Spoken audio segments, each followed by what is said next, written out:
नमस्कार, स्वागत है आपका 7 बजे की खबरों में। मैं हूं दीपक डोभाल। राज्यसभा टीवी के सभी दर्शकों को हमारी ओर से नए साल की बहुत बहुत मुबारकबाद। शुरुआत हेडलाइंस के साथ। दिल्ली में सम विषम फॉर्मूले को मिला जनता का साथ। मुख्यमंत्री समेत कई नेताओं ने लिया कारपूलिंग का सहारा। नियम नहीं मानने पर कई लोगों के कटे चालान। निचले स्तर के पदों पर इंटरव्यू खत्म। राजनीतिक दलों ने किया स्वागत। ट्रेड यूनियनों ने कहा कॉन्ट्रैक्ट की जगह दी जाए पक्की नौकरियां।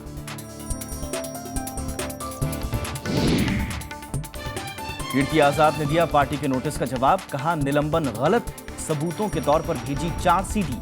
कांग्रेस ने की भ्रष्टाचार के खिलाफ कार्रवाई की मांग। सेंसर बोर्ड के पुनर्गठन की तैयारी। श्याम बेनेगल बने पैनल के अध्यक्ष। बोर्ड अध्यक्ष पहलाज निहलानी के फैसलों की हुई थी आलोचना। और जम्मू कश्मीर के रामबन में दर्दनाक हादसा। आग से 10 लोगों की मौत, 4 घायल। शॉर्ट सर्किट की वजह से हुआ हादसा।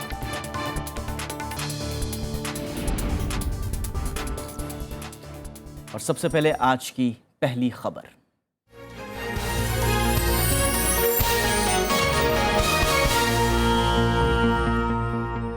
दिल्ली के लिए आज का दिन बेहद अहम रहा। दिल्ली में आज से 15 दिनों के लिए सम विषम फॉर्मूला लागू हो गया। पहले दिन सड़कों पर इसका खासा असर भी देखने को मिला। शुक्रवार होने की वजह से सड़कों पर विषम नंबर की गाड़ियां सड़कों पर दिखाई दी। दिल्ली के मुख्यमंत्री अरविंद केजरीवाल ने पहले दिन जनता और ट्रैफिक पुलिस के सहयोग पर संतोष जताया है। वहीं नियम पालन नहीं करने वालों का चालान भी काटा। दिल्ली की सड़कों पर शुक्रवार को ज्यादातर विषम नंबर प्लेट वाली गाड़ियां दिखाई पड़ी। सम विषम फॉर्मूला के लागू होते ही जनता ने इसका पालन शुरू कर दिया है। हालांकि इस नियम का पालन नहीं करने वाले का चालान भी कटा। नियमों के पालन के लिए लोगों को फूल देकर समझाया जा रहा है। हर रेड लाइट पर सिविल डिफेंस के वॉलंटियर जनता को जागरूक करते नजर आए। दिल्ली पुलिस ने जनता से सहयोग की अपील की है। मैं जनता से एक बार फिर अपील करूंगा कि आज क्या अगले 15 दिन तक जो है आप हमारी मदद करें। दिल्ली के मुख्यमंत्री अरविंद केजरीवाल, स्वास्थ्य मंत्री सत्येंद्र जैन और परिवहन मंत्री गोपाल राय के साथ कारपूल कर सचिवालय पहुंचे तो पर्यावरण मंत्री इमरान हुसैन ने बैटरी रिक्शा का सहारा लिया। पर्यटन मंत्री कपिल मिश्रा अपने 2 पहिया वाहन से दफ्तर पहुंचे। बीजेपी सांसद विजय गोयल ने भी कुछ इसी तरह से प्रदूषण कम करने की मुहिम का समर्थन किया। दिल्ली के लोगों ने इसको अपना लिया है, ये मूवमेंट बन गया है और I am truly overwhelmed by the response that we have received so far.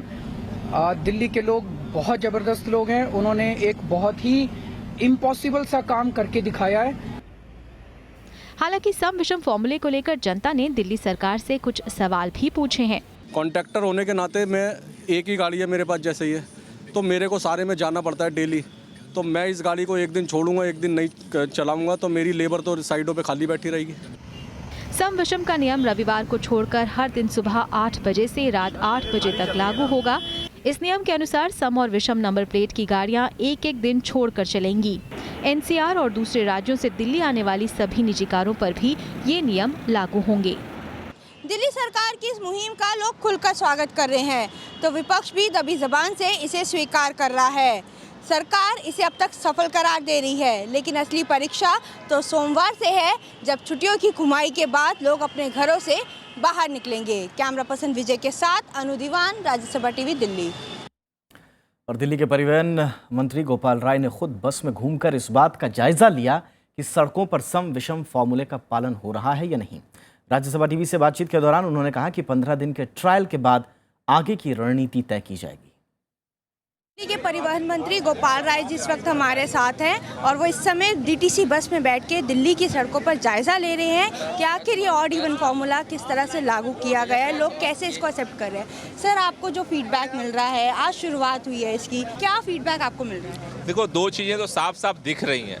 Feedback तो चारों तरफ से पूरे दिल्ली से हमारे पास पॉजिटिव आ रहे हैं। चौराहों पर जो है लोग हमारे सिविल डिफेंस के वॉलंटियर फूल लेकर के इंतजार कर रहे हैं, लेकिन उनको कोई ऐसा नहीं मिल पा रहा है जिसको वो फूल दे करके गांधीगिरी कर सकें।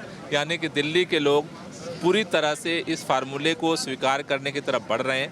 पूरे दिल्ली की सड़कों पर मैं भी करीब धीरे धीरे, मुझे भी पौन घंटे हो गए, मैं ढूंढ रहा हूँ कि कोई तो ऐसी गाड़ी मिल जाए जो 1, 3, 5, 7, 9 के अलावा हो। मेरे नज़र में भी नहीं आ रही है। लेकिन खबर मिल रही है कुछ जगह ऐसी गाड़ियां हैं जिनको चालान काटा जा रहा है और सिविल डिफेंस के वॉलंटियर भी उनको अवेयर कर रहे हैं। तो इस तरह की जो फीडबैक है पुलिस के सहयोग से, और ख़ास तौर से दिल्ली वालों को मैं दिल से शुक्रिया करना चाहता हूं कि उन लोगों ने इस पूरे अभियान को, पोल्यूशन फ्री दिल्ली अभियान को आप अपने दिल में बिठाया है और हमें उम्मीद है 15 दिन में हम इसे कामयाब करेंगे। सर, आज तो साल की शुरुआत है, पहला दिन है। दूसरी चीज़, आज कई दफ्तरों की छुट्टी भी है, लोग कई जगहों पे छुट्टी भी है, लेकिन असली जो परीक्षा है वो सोमवार को होगी। क्या आपको लगता है कि इसी तरह का माहौल जो है वो सोमवार को भी देखने को मिल सकता है? दिल्ली वाले चाहेंगे तो ऐसा ही माहौल रहेगा, क्योंकि करना तो दिल्ली वालों को।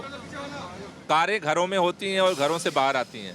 दिल्ली वालों के दिल में अगर ये बात बैठ गई है तो आज हो या कल लोग अपने बच्चों की खातिर इस अभियान को जरूर फॉलो करेंगे और हमें उम्मीद है कि इससे पोल्यूशन फ्री दिल्ली बनाने में हम सफल होंगे। सर, क्या सिर्फ ऑड इवन ही एक तरीका है जिससे हम पॉल्यूशन फ्री कर सकते हैं, या इसके अलावा भी कुछ और करने की ज़रूरत है? नहीं, इसके अलावा भी और भी बहुत सारे काम करने की ज़रूरत है और उस तरफ सरकार सोच रही है और स्टेप बाय स्टेप इन सारे चीज़ों को हम लोग पूरा करेंगे। सर, इसके अलावा मैं आपसे ये जानना चाहूँगी कि क्या ऑड इवन 15 दिन के लिए लागू होगा या इसके आगे भी इसको एक्सटेंड किया जा सकता है? ये 15 दिन के बाद इसका मूल्यांकन करेंगे और इस मूल्यांकन के बाद फिर आगे की घोषणा करेंगे। बहुत बहुत धन्यवाद हमसे बात करने के लिए। तो जिस तरह से इन्होंने बताया कि दिल्ली वाले खुद ही इस ऑड इवन फार्मूला को अपनाकर दिल्ली को प्रदूषण मुक्त बनाने के लिए इस मुहिम में साथ जुड़ गए हैं। कैमरा पर्सन विजय के साथ अनु दीवान, राज्यसभा टीवी, दिल्ली।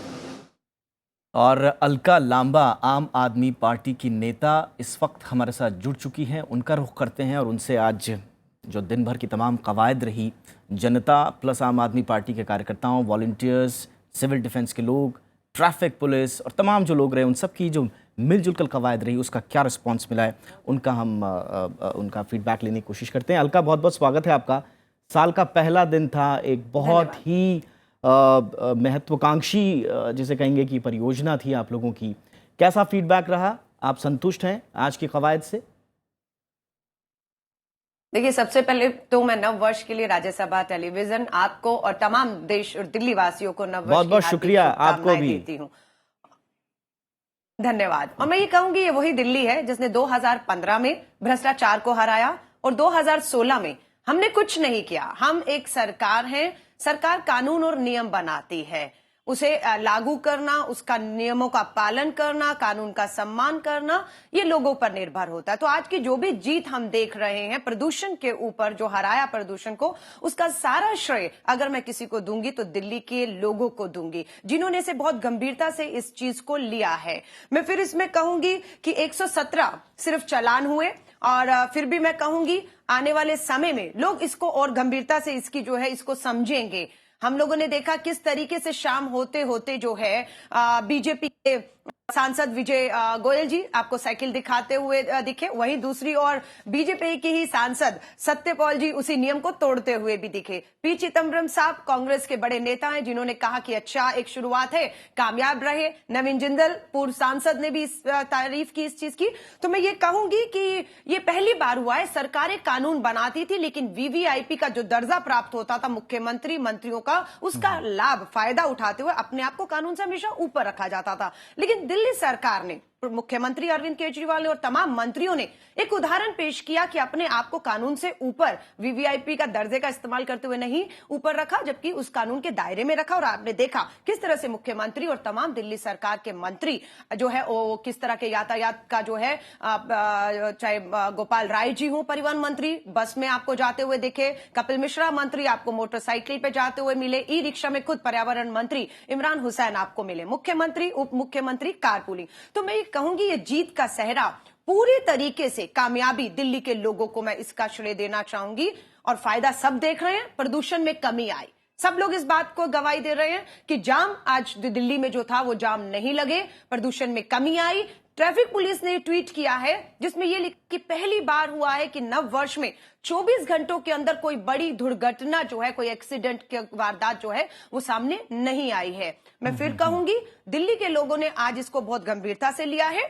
कल की चिंता, आप परसों की चिंता भी उन्हीं दिल्ली के लोगों के ऊपर छोड़ दीजिए। मुझे लगता है उन्होंने अपनी जिम्मेदारी का एहसास किया है और पूरी तरीके से इस मामले को, जो कल तक विपक्ष जो मैं कहूंगी हमले कर रहा था, आपने खुद कहा आज दबी जबान से ही सही इस फॉर्मूले की, इन प्रयासों की जो है, और प्रदूषण को हराते हुए जो हमने जीत दिल्ली वालों ने हासिल किया, उसकी तारीफ कर रहे हैं आज हर तरफ। नहीं अलका, आप कह रही हैं कि आने वाले दिनों में भी जनता के ऊपर ही छोड़ दिया जाए इसे, वो खुद इसे इम्प्लीमेंट करेंगी और इसका पालन करेंगी, लेकिन कुछ चीज़ें हैं जो आपकी ओर भी देखा जा रहा है, सरकार की ओर भी देखा जा रहा है, चाहे वो अदालतें हों, विपक्ष हों, जो पर्यावरण से जुड़े हुए समाज सेवी हों, और सबसे बड़ी चिंता ये है कि जो टू व्हीलर्स हैं, जो 55-56 लाख टू व्हीलर्स जो दिल्ली में घूम रहे हैं, और वो तो अभी तक इस दायरे में नहीं आए हैं।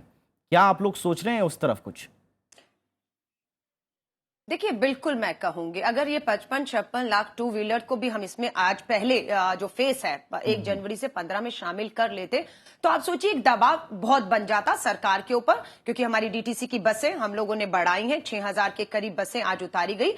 लेकिन मैं फिर कहूंगी एकदम से दबाव आता, और ये पहली बार पूरे भारत देश में आप देखेंगे किसी राज्य में इस तरह पहले काम नहीं हुआ, इस तरह का फार्मूला सम और विषम कारों को लेकर कभी इंप्लीमेंट नहीं किया गया। आज वो राज्य, चाहे पटना हो, चाहे आपका हिमाचल हो, और भी राज्य, मैंने देखा है कि इस दिल्ली की तरफ जो है बहुत उम्मीद लगाकर देख रहे थे कि ये फॉर्मूला कामयाब होगा, तो देश के सभी जो हमारी राजधानियां हैं राज्यों की, उसमें इसको लागू किया जाएगा। तो मैं ये कह रही हूं, आने वाले समय में जिस तरह से लोग आदी हो जाएंगे, लोग इस अभी जो चिंताएं थी कि क्या होगा, पहला दिन है और सब मैसअप हो जाएगा, जिस तरह का विपक्ष आरोप लगा रही थी, लेकिन आज आपने खुद देखा, भाजपा के एक सांसद खुद एक नियम कानून को तोड़ते हुए पाए गए। मुझे दुख इस बात का जरूर हुआ, जहां आम आदमियों का चालान कटा, वहां पर भाजपा के सांसद को ट्रैफिक पुलिस ने छोड़ क्यों दिया? क्योंकि कानून सबके लिए बराबर है। अगर 117 लोगों का चालान हुआ, तो मुझे लगता है कि उदाहरण पेश करते, जब बीजेपी के सांसद का भी चालान होता और ये बताते कि सब कानून से ऊपर कोई भी नहीं है, सब कानून के दायरे में आते हैं।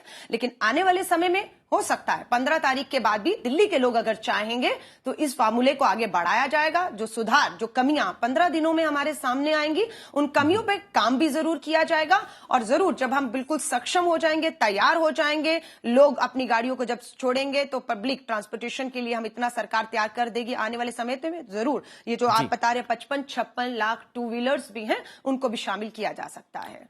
शुक्रिया अलका जी हमसे बातचीत करने के लिए, और उम्मीद यही की जा रही है कि आप लोग जितनी भी कोशिश कर रहे हैं, जनता जितनी जुड़ी है आपके साथ, नतीजा ये हो कि प्रदूषण कम हो, आम लोगों को राहत मिले। और जैसा कि अदालत ने कहा कि दिल्ली एक गैस चैम्बर बन गई है और दुनिया के सबसे प्रदूषित शहरों में से एक, या सबसे प्रदूषित शहर का जो तमगा लगा हुआ है दिल्ली पर, वो मिटे, ये उम्मीद नए साल में हम करते हैं। बहुत बहुत शुक्रिया हमसे जुड़ने के लिए। तो ये थी आज की हमारी पहली खबर।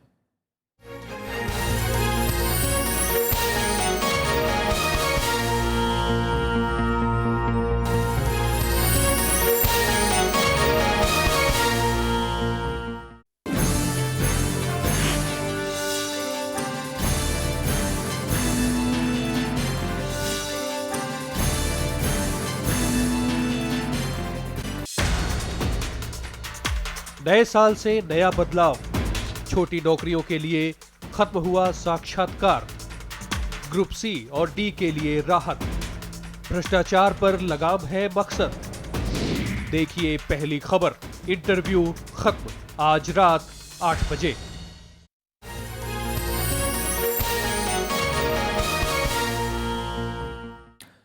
डीडीसीए विवाद की वजह से बीजेपी से निलंबित सांसद कीर्ति आजाद ने पार्टी को कारण बताओ नोटिस का जवाब भेजा है।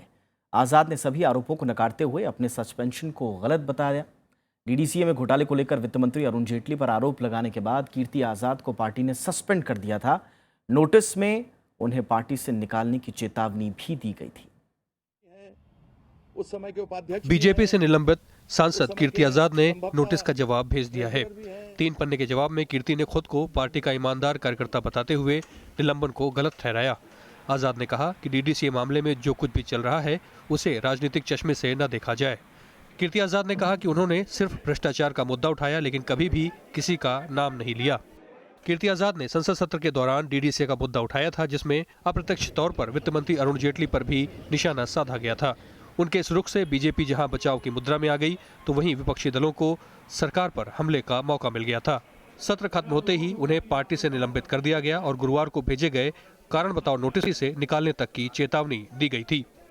उसका जवाब दे के गए हैं अब उसको आगे देखते हैं, अनुशासन समिति उसको देखेगी और जैसा होगा आगे उसमें निर्णय होगा। ये तो बीजेपी का अंदरूनी मामला है, पर भ्रष्टाचार के बारे में भारतीय जनता पार्टी ने बात करी थी, तो मुद्दे को उनको एड्रेस करना चाहिए, व्यक्ति को नहीं। दरअसल ये पूरा मामला दिल्ली जिला क्रिकेट एसोसिएशन में भ्रष्टाचार के कथित आरोपों से जुड़ा है। वित्त मंत्री अरुण जेटली 1999 से 2013 तक डीडीसीए के अध्यक्ष रहे थे। बीजेपी के मुताबिक जेटली उस दौरान गैर कार्यकारी अध्यक्ष थे और संगठन की दिन प्रतिदिन की गतिविधियों में शामिल नहीं थे। बीजेपी ने दिल्ली सरकार की चेतन सांग की जांच रिपोर्ट को भी बचाव का आधार बनाया है, जिसमें कहीं भी अरुण जेटली का जिक्र नहीं था। Bureau report, Rajya Sabha TV. नए साल के पहले ही दिन कांग्रेस ने सरकार की नीतियों को निशाने पर लिया है। पूर्व केंद्रीय मंत्री पी चिदंबरम और पार्टी के मुख्य प्रवक्ता रणदीप सुरजेवाला ने प्रेस कॉन्फ्रेंस करके प्रधानमंत्री के कई दावों की आलोचना की। चिदंबरम ने कहा कि प्रधानमंत्री की विदेश यात्राओं के कारण जनता खुश नहीं है। उन्होंने कहा कि सरकार के विकास के दावे झूठ हैं और राजस्व घाटे के लक्ष्य को पूरा नहीं कर पा रहे हैं। उन्होंने जीएसटी बिल को लेकर सरकार की नाकामी पर भी सवाल किए। कांग्रेस ने कहा कि सोनिया गांधी और मनमोहन सिंह से मुलाकात के बावजूद सरकार जीएसटी पर आपत्तियों को दूर नहीं कर पाई है। हालांकि बीजेपी ने कांग्रेस के दावों को उसकी हताशा बताया है। The Indian economy is like a car running on two wheels. Corporate balance sheets are stressed. Net sales have fallen by 5.3% and profit after tax is flat. Non-food credit growth at 8.3% is the slowest in 20 years. The economy is stuck in a groove. The government has not been able to find a way to accommodate the views of the opposition and pass the GST bill. I'm afraid the government is only to blame itself and its stubborn and unbending attitude. समस्याएं कांग्रेस से विरासत में मिली हैं। नरेंद्र भाई मोदी जी उन समस्याओं के समाधान की ओर अग्रसर हैं। विकास विरोधी, गरीब विरोधी कांग्रेस इस चीज को पचा नहीं पा रही है। कांग्रेस संसद को नहीं चलने देती है और संसद समाप्ति के बाद कांग्रेस केंद्र सरकार से सवाल पूछती है। दोहरे मापदंड हैं। केंद्र सरकार ने ग्रुप सी और डी के लिए सरकारी नौकरियों की चाह रखने वालों को नए साल का तोहफा दिया है। आज से ग्रुप सी और डी की नौकरियों के लिए इंटरव्यू खत्म हो गया है। प्रधानमंत्री नरेंद्र मोदी की पहल के बाद ये बड़ा फैसला किया गया, लेकिन विपक्षी दल कांग्रेस सहित ट्रेड यूनियनों ने घटती नौकरियों और कॉन्ट्रैक्ट भर्तियों पर चिंता भी जताई। 1 जनवरी 2016 आपको नववर्ष की सौगात है कि अब श्रेणी 3 और 4 में इंटरव्यू नहीं किया जाएगा। प्रधानमंत्री नरेंद्र मोदी ने 15 अगस्त को जो ऐलान किया था उसे अमली जामा पहना दिया गया है। 1 जनवरी से अब केंद्र सरकार की नौकरियों के ग्रुप सी और डी के पदों के लिए इंटरव्यू की प्रथा खत्म हो गई है। प्रधानमंत्री नरेंद्र मोदी के मुताबिक इससे भ्रष्टाचार रुकेगा। आप भी सभी राज्य सरकारें ये इंटरव्यू का परंपरा खत्म कीजिए और मेरिट के आधार पर नौजवानों को रोजगार दीजिए। हालांकि सरकार की इस पहल का कुछ दलों ने जहां स्वागत किया है, तो वहीं घटती सरकारी नौकरियों पर भी चिंता जताई गई है। कांग्रेस के साथ साथ कई ट्रेड यूनियनों ने कहा है कि सरकार पक्की नौकरी की बजाय निचले पदों के लिए कॉन्ट्रैक्ट भर्ती पर जोर दे रही है, जो कि गलत है। अगर सरकार ने ये ऐलान किया होता कि हम इतनी जॉब क्रिएट कर रहे हैं तो ज्यादा अच्छा होता। मैं समझता हूं कि इंटरव्यू हो या ना हो, जब जॉब ही नहीं है तो इंटरव्यू हो या ना हो, इससे क्या फर्क पड़ रहा है। सरकार तो नई भर्ती तो बिल्कुल कर ही नहीं रही और आज ये स्थिति आ रही है कि सारे के सारे सरकार के काम चलाने के लिए ठेकेदारी सिस्टम पे ये डेटा ऑपरेटर्स और फिक्स कॉन्ट्रैक्ट पे ये आदमी रखे जा रहे हैं। ये फैसला केंद्र सरकार के सभी मंत्रालयों और सार्वजनिक क्षेत्र के उपक्रमों पर लागू होगा। कार्मिक और प्रशिक्षण विभाग इस बारे में आदेश जारी कर चुका है। अब केवल समूह ए और बी के राजपत्रित पदों के लिए ही इंटरव्यू होगा। हालांकि कार्मिक विभाग के आदेश के मुताबिक मंत्रालय नियुक्ति प्रक्रिया में अपने हिसाब से शारीरिक या कौशल टेस्ट को बनाए रख सकते हैं। प्रणव गोस्वामी, राज्यसभा टीवी। तो नए साल में जहां कुछ रियायतें मिली हैं, तो वहीं अब संसद की कैंटीन में खाना पहले से महंगा हो जाएगा। दरअसल कैंटीन को मिलने वाली 16 करोड़ की सब्सिडी आज से खत्म हो गई है। कैंटीन अब नो प्रॉफिट नो लॉस पर चलेगी। सरकार के साथ साथ कई दलों ने इस कदम को ठीक बताया है। संसद की कैंटीन में मिलने वाले व्यंजनों की बढ़ी कीमतें शुक्रवार से लागू हो गई। लोकसभा अध्यक्ष सुमित्रा महाजन ने कीमतों में बदलाव से जुड़ा आदेश गुरुवार को जारी कर दिया। लोकसभा सचिवालय के मुताबिक कीमतों में बदलाव 6 साल बाद हो रहा है और समय समय पर कीमतों की समीक्षा की जाएगी। दरअसल संसद की कैंटीन में सस्ते खाने और भारी सब्सिडी का मुद्दा उठने के बाद सुमित्रा महाजन ने संसद की खाद्य समिति को इस पर रिपोर्ट देने को कहा था। बढ़े हुए रेट्स को मद्देनजर रखते हुए ये आज एक रिवीजन करके ये जो रेट्स जो पुराने रेट्स है उनको 60 to 70% ऑफ द रेट्स को इंक्रीज करने के लिए हम लोगों ने डिसाइड किया है और 1 जनवरी से ये अमल होने वाला है। अब सरकार के साथ साथ विभिन्न दलों ने भी सब्सिडी खत्म करने को ठीक बताया है। हमारे जो एमपीज हैं ये उनकी मांग थी कि जो सब्सिडी है पार्लियामेंट की कैंटीन में उसको खत्म होना चाहिए। तो इसलिए जो है वो सबकी ये मांग थी और उस मांग को मानते हुए इसका निर्णय हुआ है। हम मानते हैं कि ये उचित निर्णय है। मैं इसका स्वागत करता हूँ, बहुत अच्छा है।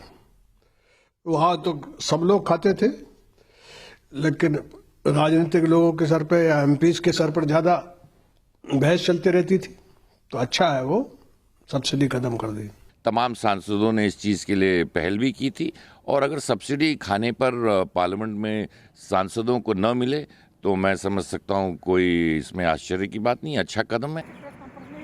संसद की कैंटीन अब नो प्रॉफिट नो लॉस के सिद्धांत पर काम करेगी और इन्हें लागत की मूल कीमत पर बेचा जाएगा।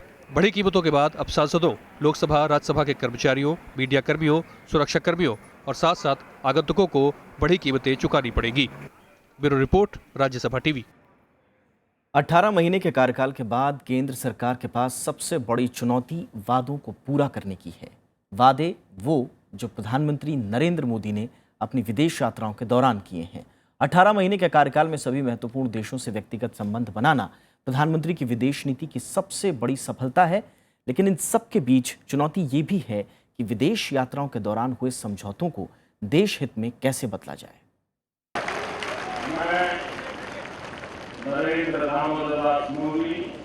शपथ ग्रहण समारोह में प्रधानमंत्री नरेंद्र मोदी ने पड़ोसी देशों के प्रमुखों को बुलाकर अपने कार्यकाल का आगाज किया था। इसके बाद म्यांमार से नजदीकी रिश्ते बनाने की कोशिश हुई, लेकिन मालदीव, म्यांमार और नेपाल में बदली परिस्थितियों ने सरकार के माथे पर चिंता की लकीर खींच दी है। With Maldives, recent events point to a more intensive engagement in future. In respect of Myanmar, we are preparing for a political transition, confident that India's interests are recognized by all parties. Whether the government says that it's the Madhisis doing the blockade and not allowing Indian goods in, or the Nepalese saying that India is doing the blockade, either way many Nepalese civilians are suffering. Anti-Indianism is rising. NDA के 18 महीने के कार्यकाल में विदेश नीति का ज्यादा ध्यान आर्थिक ढांचे को मजबूत करने पर रहा था, ताकि देश में मेक इन इंडिया को सुनिश्चित कर रोजगार के अवसरों को बढ़ाया जाए। ऐसे में आने वाले दिनों में सरकार के सामने विदेशी कंपनियों को मेक इन इंडिया के तहत भारत में निवेश के लिए राजी करने की भी चुनौती होगी। Spreading the message of easier to do business is one of our major goals. So too is the involvement of CEOs in this effort. The results are already beginning to make themselves felt. सुरक्षा परिषद में सुधार, चीन, पाकिस्तान के साथ सीमा पर शांति के अलावा अमेरिका और रूस के साथ सुरक्षा संबंधों के बीच संतुलन बनाना केंद्र सरकार के लिए काफी बड़ी जिम्मेदारी है। भारत ऐसा करने में सफल होता है तो उसके व्यापारिक और राजनीतिक दोनों पहलू मजबूत होंगे। अब इतना होने के बाद विदेश नीति की सफलता के लिए सबसे ज्यादा जरूरी है घरेलू स्तर पर शांति और प्रशासनिक तत्परता। इससे न सिर्फ निवेशकों का विश्वास बढ़ेगा, बल्कि संयुक्त राष्ट्र में भी एक स्थिर लोकतंत्र के रूप में हमारी अहमियत बढ़ेगी। राज्यसभा टेलीविजन के लिए कैमरा पर्सन शिव कुमार के साथ दिल्ली से अखिलेश सुमन। सेंसर बोर्ड को लेकर लगातार विवादों के बाद सरकार अब बोर्ड में बड़े बदलाव की तैयारी में है। फिल्म सेंसर बोर्ड यानी कि केंद्रीय फिल्म प्रमाणन बोर्ड के पुनर्गठन के लिए सरकार ने कमेटी बनाई है, जिसकी अगुवाई मशहूर फिल्मकार श्याम बेनेगल करेंगे। कमेटी में फिल्म निर्देशक राकेश ओम प्रकाश मेहरा, फिल्म समीक्षक भावना सोमैया, एड गुरु पीयूष पांडे को भी शामिल किया गया है। ये कमेटी बोर्ड की सूरत बदलने के लिए जरूरी बदलाव को लेकर 2 महीने के भीतर एक रिपोर्ट देगी। माना यह जा रहा है कि सरकार ने यह कदम खुद प्रधानमंत्री नरेंद्र मोदी की पहल पर उठाया है। वहीं फिल्म जगत सरकार के इस फैसले से काफी खुश है। जम्मू कश्मीर में रामबन जिले के चंद्रकोट में आग लगने से 10 लोगों की आज मौत हो गई। हादसे में 4 लोग घायल भी हुए हैं, जिन्हें इलाज के लिए जिला अस्पताल में भर्ती कराया गया है। ये लोग चिनैनी के नाशरी टनल के निर्माण प्रोजेक्ट का काम कर रहे थे। प्रोजेक्ट के पास ही में सोने के लिए कच्ची बस्ती बनाई गई थी, जहां ये लोग रहते थे। मारे गए लोगों में ज्यादातर मजदूर थे। शुरुआती जांच में आग लगने की वजह शॉर्ट सर्किट बताया जा रहा है। पूर्व मुख्यमंत्री उमर अब्दुल्ला ने ट्वीट कर हादसे पर शोक जताया। 31 दिसंबर की रात दुबई के एक होटल में आग लगने की वजह से 16 लोग घायल हो गए। हादसा काफी बड़ा था, लेकिन जल्द ही आग पर काबू पा लिया गया। घटना के वक्त जम्मू कश्मीर के पूर्व मुख्यमंत्री उमर अब्दुल्ला भी दुबई में हादसे की जगह के पास ही मौजूद थे। उन्होंने इस घटना का वीडियो बनाकर ट्विटर पर शेयर भी किया है।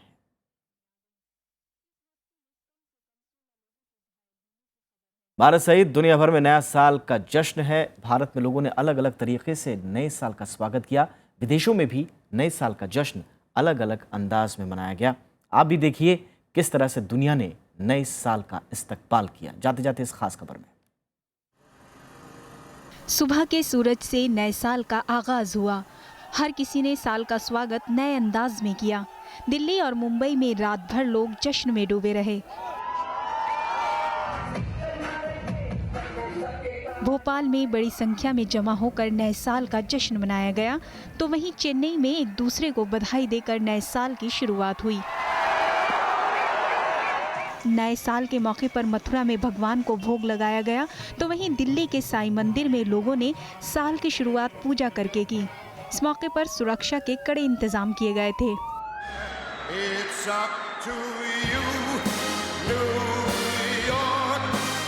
विदेशों में भी अलग अंदाज में नए साल का स्वागत हुआ। ब्राजील में आतिशबाजी हुई। दुबई भी रोशनी के रंग में सराबोर नजर आया। पेरिस में नए साल का जश्न कुछ इस अंदाज में मनाया गया। कुछ ऐसा ही नज़ारा न्यूयॉर्क में भी देखने को मिला। Bureau report, Rajya Sabha TV.